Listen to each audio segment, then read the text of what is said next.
As we continue off with our conversations this morning, now education remains one of the most powerful tools for national transformation.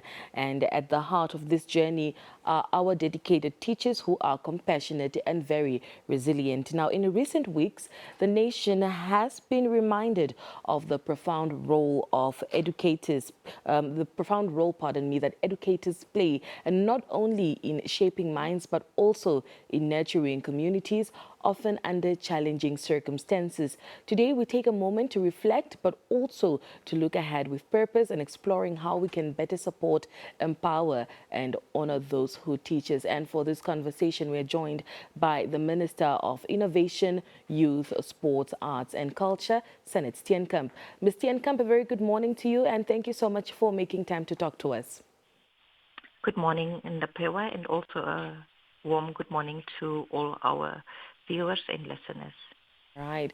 Minister, first things first, could you perhaps kindly just share how the ministry is honoring the memory and also just supporting the affected schools and communities and families, and just using also this moment to strengthen the well-being of teachers across the country, just taking a look at the recent incidences that took place?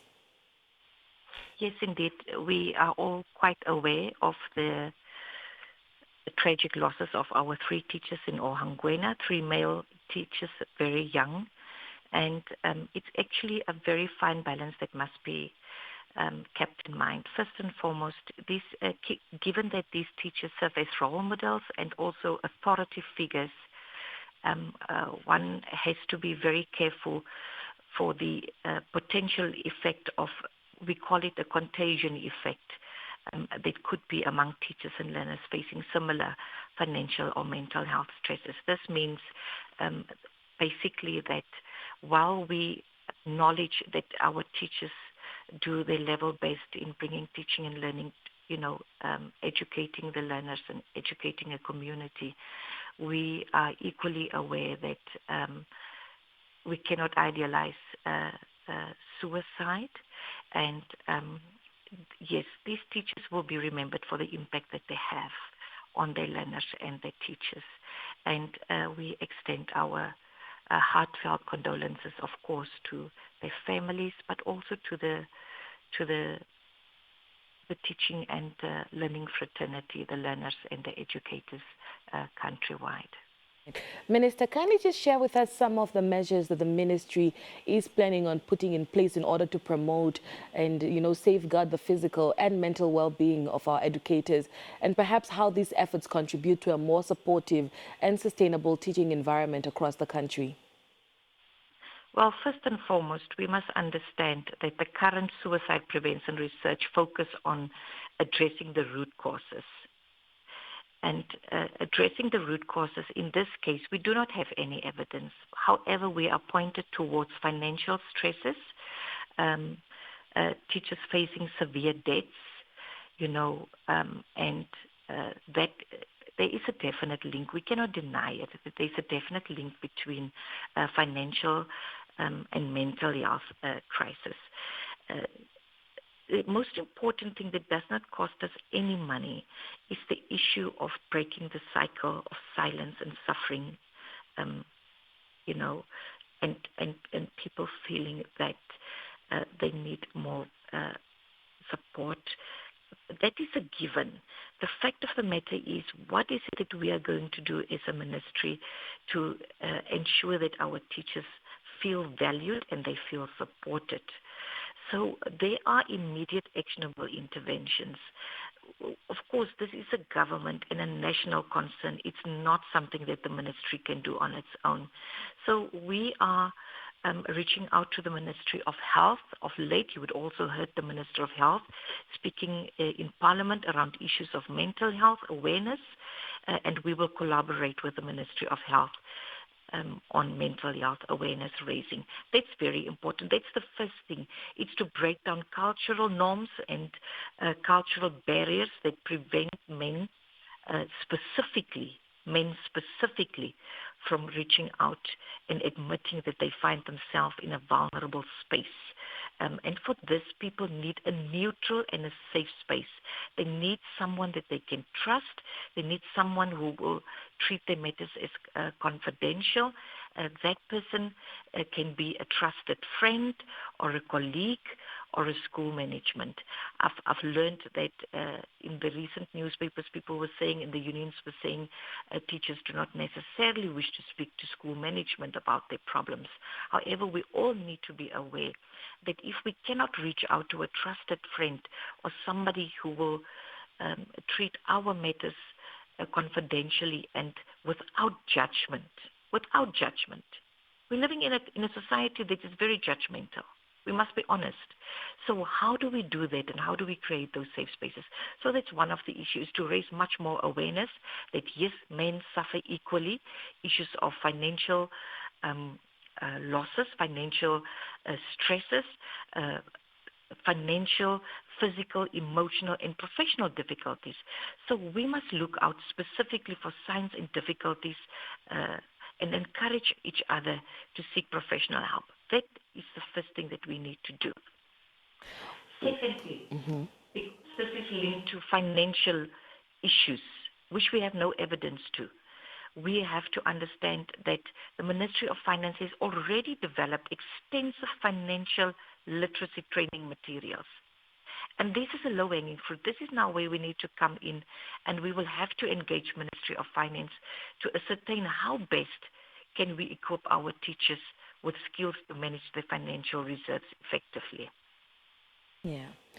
Minister, one of the local newspapers reported that 16 teachers have committed suicide in 2024, and just within a week this year, we have 3 teachers from the Ohangwena region committing suicide. Will the focus be on the Ohangwena region, or are we looking at the teachers from all 14 regions of Namibia? It's very difficult to hear your question, but I wish to state, yes, our statistics for 2024 showed that 8 female and 8 male teachers committed suicide in 2024. What we must understand is suicide is a national problem. It ranks Namibia 11th globally. That's our suicide rates.